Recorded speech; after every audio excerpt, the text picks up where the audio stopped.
Assalamualaikum warahmatullahi wabarakatuh.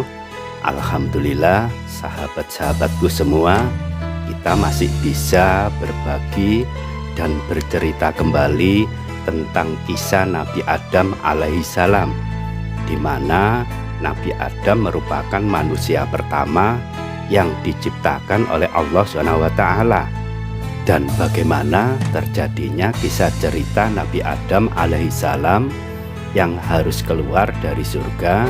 Mari kita simak sejenak ceritanya dan kita ketahui awal mula penciptaan manusia yang pertama kali ini, di mana Allah telah menciptakan manusia yang pertama kali yang bernama Nabi Adam alaihissalam, seperti yang telah diriwayatkan di dalam Al-Quran.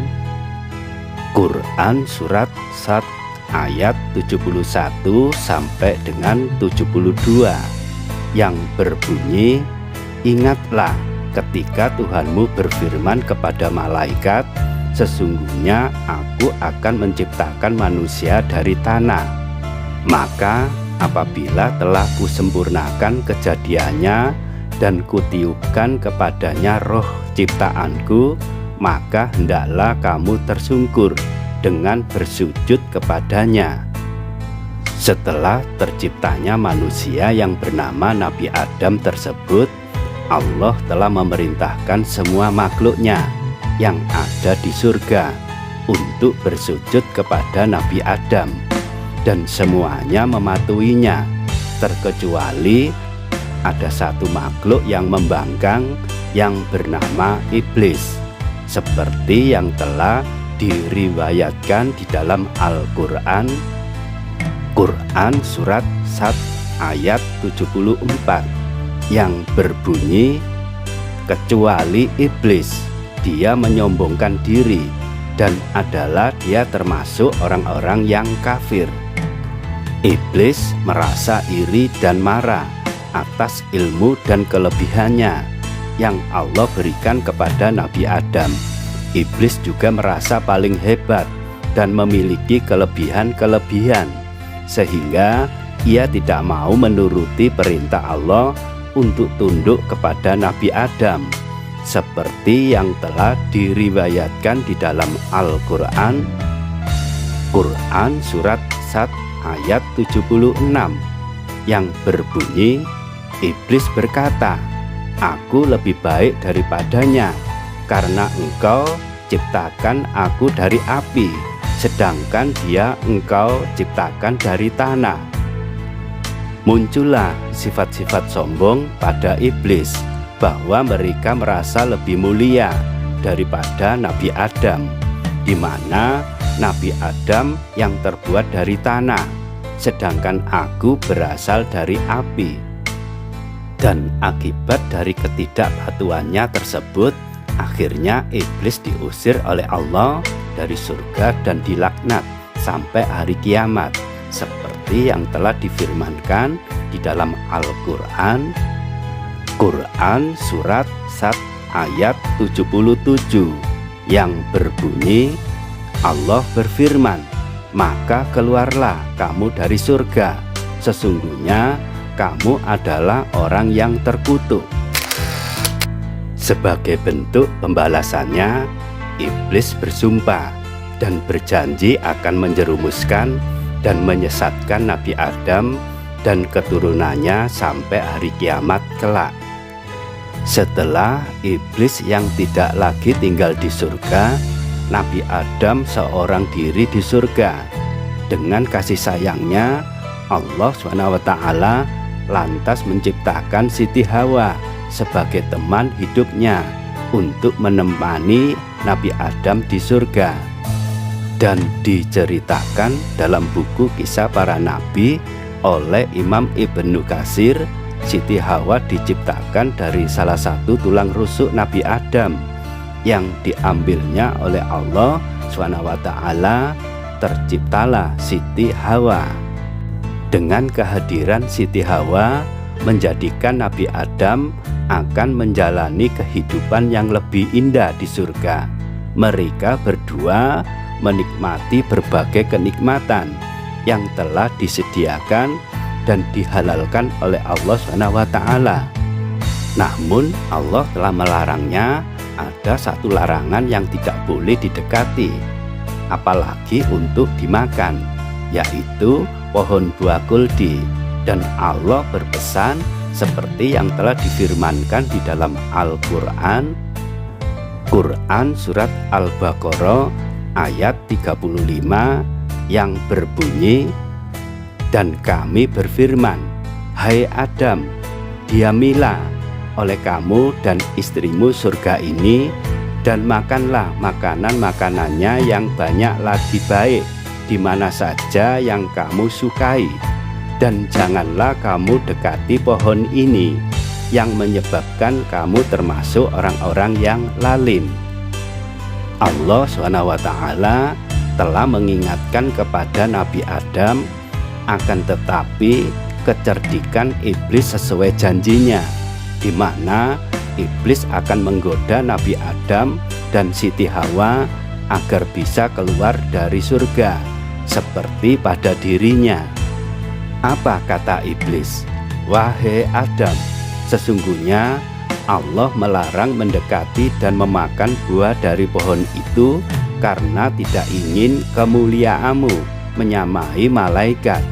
Karena dengan tergoda dan rayuan dari bisikan iblis tersebut, dengan berbagai cara untuk membujuknya, akhirnya Nabi Adam dan Siti Hawa lupa akan janji Allah, kemudian memakan buah tersebut. Setelah memakan buah tersebut, Nabi Adam dan Siti Hawa tidak menyadari bahwa apa yang dilakukan itu telah melanggar janji Allah untuk menjauhi, apalagi untuk dimakannya. Dan Nabi Adam dan Siti Hawa sadar dan menyadari apa yang dilakukan merupakan suatu kesalahan yang besar. "Bukanlah aku telah melarang kamu berdua dari pohon itu, dan aku telah mengatakan bahwa sesungguhnya setan adalah musuh yang nyata bagi kamu berdua." Dan saat itu juga Nabi Adam bersimpuh di hadapan Allah SWT dan menyesali perbuatannya. Dengan penyesalannya dan kecewa apa yang telah dilakukan, akhirnya Nabi Adam dan Siti Hawa dikeluarkan dari surga seperti yang telah difirmankan di dalam Al-Quran, surat Al-Baqarah ayat 36 yang berbunyi, "Lalu keduanya digelincirkan oleh setan dari surga itu dan dikeluarkan dari keadaan semula, dan kami berfirman, turunlah kamu, sebagian kamu menjadi musuh bagi yang lain, dan bagi kamu ada tempat kediaman di bumi dan kesenangan hidup sampai waktu yang ditentukan." Dan setelah Nabi Adam tinggal di bumi seperti dijanjikan oleh Allah SWT sampai waktu yang telah ditetapkan. Dan bagaimana kehidupan Nabi Adam setelah dikeluarkan dari surga dan tinggal di dunia?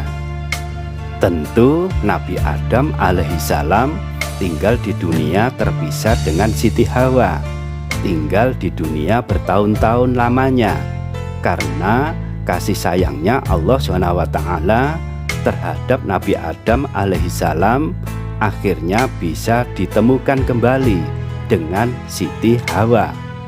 Dan Nabi Adam alaihissalam suatu ketika telah menerima ilham dari Allah SWT untuk segera bertobat, memohon ampun apa yang telah mereka lakukan.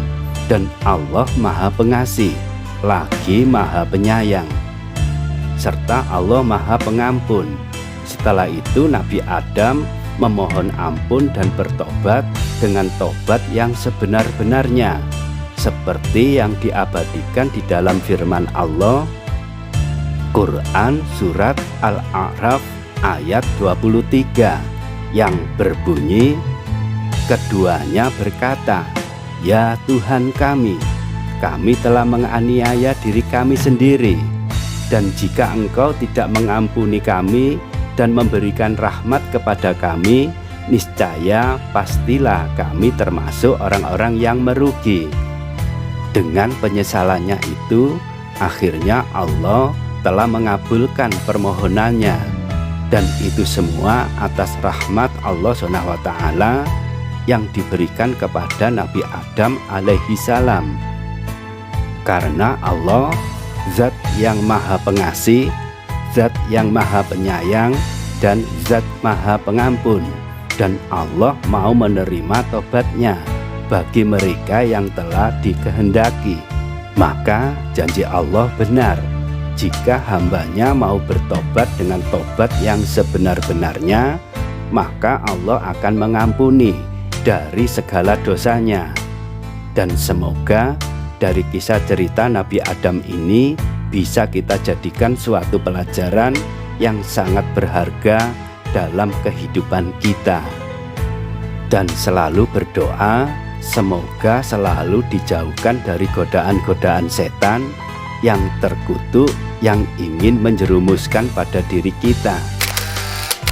Itulah kisah singkat tentang Nabi Adam alaihissalam, mengapa harus dikeluarkan dari surga karena kecerdikan bisikan iblis, sehingga Nabi Adam mendapatkan balasan dan dikeluarkan dari surga dan tinggal di dunia dalam waktu yang ditentukan.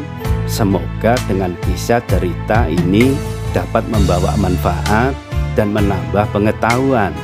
Dan jangan lupa beri komentar untuk saling ingat mengingatkan tentang kebaikan. Wassalamualaikum warahmatullahi wabarakatuh.